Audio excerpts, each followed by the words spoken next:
বিদ্যাধরী নদী বাঁচানোর দাবিতে 14 কিলোমিটার পথ হেঁটে বিক্ষোভ মিছিল করলেন মৎস্যজীবীরা।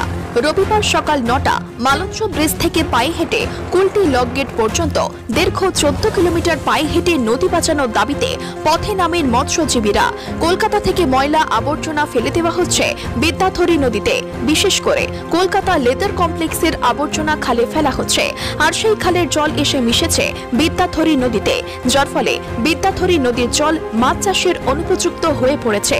ফলে বিদ্যাধরী নদীকে দূষণমুক্ত করার ডাকে আজ মৎস্যজীবীদের কয়েকটি সংগঠন মিলে ঐক্যবদ্ধভাবে আন্দোলনে নামেন। উপস্থিত ছিলেন দক্ষিণবঙ্গ মৎস্যজীবী কমিটির সভাপতি আম্বিয়া হোসেন, মিনাখা ব্লকের পঞ্চায়েত সমিতির সভাপতি গোপেশ চন্দ্র পার্থ সহ আরও অনেকেই।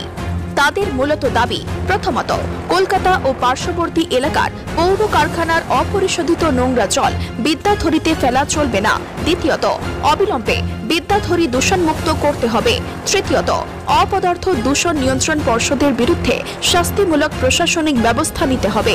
চতুর্থ, নদী দূষণে ক্ষতিগ্রস্ত মৎস্যজীবী ও কৃষকদের ক্ষতিপূরণ দিতে হবে বলে দাবি করেন তারা। আজকের আন্দোলনে তাদের মূল স্লোগান ছিল, জল বাঁচাও, মানুষ বাঁচাও, মৎস্যজীবী বাঁচাও, জীবন বাঁচাও। Bureau report, NBTV. বিদ্যাধরীকে দূষণমুক্ত করার দাবিতে আমাদের লড়াই। এই লড়াই চলছে দীর্ঘদিন ধরে। এর মূল কারণ হচ্ছে ক্যালকাটা আউটফল, যেটা দিয়ে ক্যালকাটা মহানগরীর জল এবং লেদার কমপ্লেক্সের বিষযুক্ত জল, যেটা ঘুষিকাটাতে সে মিশে বিদ্যাধরীকে দূষণ করছে এবং মাছকে ধ্বংস করছে, মাছের চারাকে ধ্বংস করছে, সর্বোপরি সুন্দরবনকে ধ্বংস করছে। জাতীয় উদ্যান সুন্দরবনের ম্যানগ্রোভ ফরেস্টটা ধ্বংস হয়ে যাচ্ছে। বারে বারে অনুরোধ, অনুনয় বিনয় করা সত্ত্বেও বিদ্যাধরী নদী দূষণকে কেন্দ্র করে আমরা এনজিটিতে একটা কেস করি, সিভিল সোসাইটি অর্গানাইজেশন। এনজিটি একটা রায় দিয়েছে, সেই রায়ের পরিপ্রেক্ষিতে পিসিবি একটা খসড়া তৈরি করেছে, একটা টেন্ডার দেওয়ার পথে একটা বাজেট অ্যালোকেশন করেছে 4,500 কোটি টাকা। তার জন্য সোশ্যাল ফরেস্ট্রি, তারপরে ইটিপি, এসটিপি এবং বিদ্যাধরীর পাড় বাঁধানো এবং পাইলিং করা, অন্যান্য কাজগুলো করার কথা বলা হচ্ছে, সেটা করছে না। 2021 সালের মধ্যে শেষ করার কথা। যদি শেষ নয়, এনজিটি অলরেডি বলেছেন যে 2021 সালের মধ্যে শেষ নয়, তাহলে মুখ্য সচিবকে কৈফিয়ত দিতে হবে।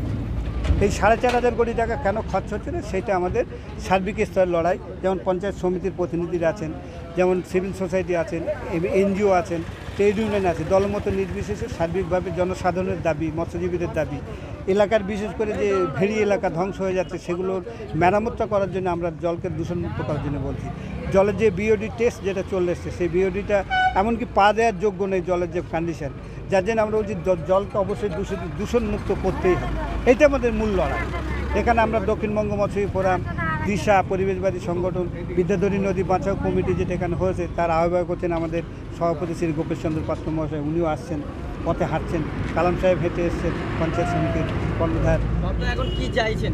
আমরা চাইছি যে টেন্ডার, কিন্তু যে টাকাটা 4,500 কোটি টাকা যেটা বরাদ্দ হয়েছে, সেটা ইমিডিয়েট টেন্ডার দিয়ে কাজ হোক এবং তার যে পঞ্চায়েত স্তর, ত্রিস্তর পঞ্চায়েত সমিতি স্তরে যে কমিটি, তাদেরকে জানাক। বিদ্যাধরী নদী বাঁচাও কমিটি যে তাদের মাধ্যমকে কেন জানানো হচ্ছে না? টাকাটা গেল কোথায়? টাকাটা একদিন না হাওয়া হয়ে যায়, সেই ভয়টা আমাদের, যার জন্য আমাদের পথে নামা। আজকের পথে নামাটা হয়তো শেষ পর্যন্ত আমাদের বিদ্যাধরী নদীকে কেন্দ্র করে দূষণ নিয়ন্ত্রণ পর্ষদ অফিসটাকেও আমরা ঘেরাও করতে পারি। কোভিড-19 ইস্যুতে আমরা সেই আন্দোলনটা এখন নিচ্ছি না, কিন্তু এই আপনারা এই দাবিটা পৌঁছে দেবেন যে পরবর্তী লক্ষ্য আমাদের দূষণ নিয়ন্ত্রণ পর্ষদ, তার পরবর্তী লক্ষ্য আমাদের দিল্লি।